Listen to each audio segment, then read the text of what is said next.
now turn to Section 3. Section 3. You will hear a student called Bobby talking to his tutor about the research project. First, you have some time to look at questions 21 to 23.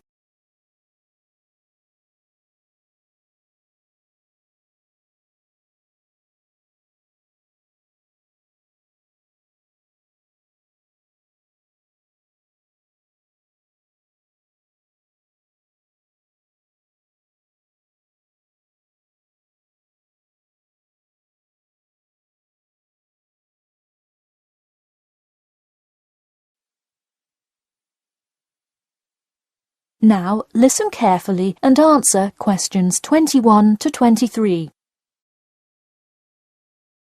Hi, Bobby. Go ahead and sit down. Tell me about your research project. Well, I decided to research football and keys for success on a football team.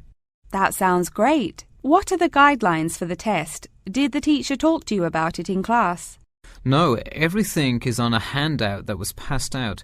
It says that the first draft is due at the end of next week and the second and third are due later on in the month. I don't understand why we have to keep revising and fixing it. Is this assignment really that important? Well, this project is a major requirement for passing 11th grade English and will go on your permanent record. Oh, really?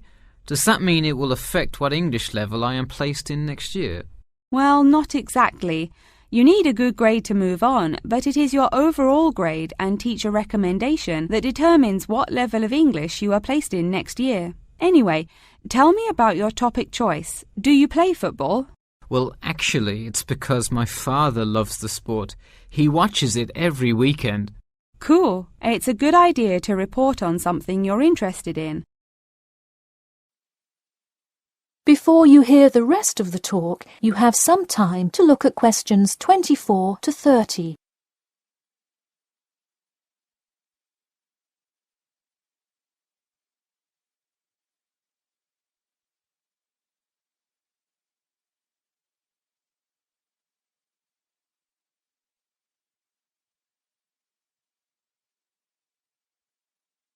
Now, listen carefully and answer questions 24 to 30.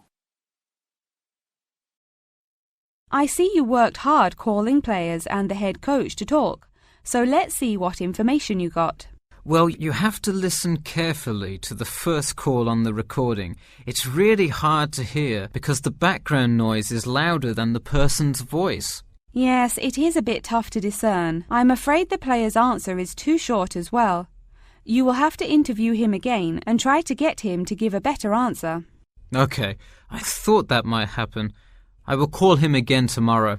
Moving on, let's look back at this question. You asked, tell me about a time when you learned a major life lesson through playing football and explain how that has shaped the person and player you have become now and how you hope to pass on that lesson. It is a great idea for a question, but in an oral interview it is far too complex. I would advise you to break it up into multiple parts to get a better response. I guess you're right. I wouldn't want to have to provide an answer to a question like that. I will simplify it. I found that when I asked players this question, it took too much time because they were struggling to answer the question completely. In fact, this is the question Joe Billings was answering when the tape ran out. He did tend to ramble on all the questions, didn't he? He sure did. I would recommend that when you go back and interview players again, that you use a more sophisticated recording device. This recording is spotty, which indicates that the equipment wasn't working consistently.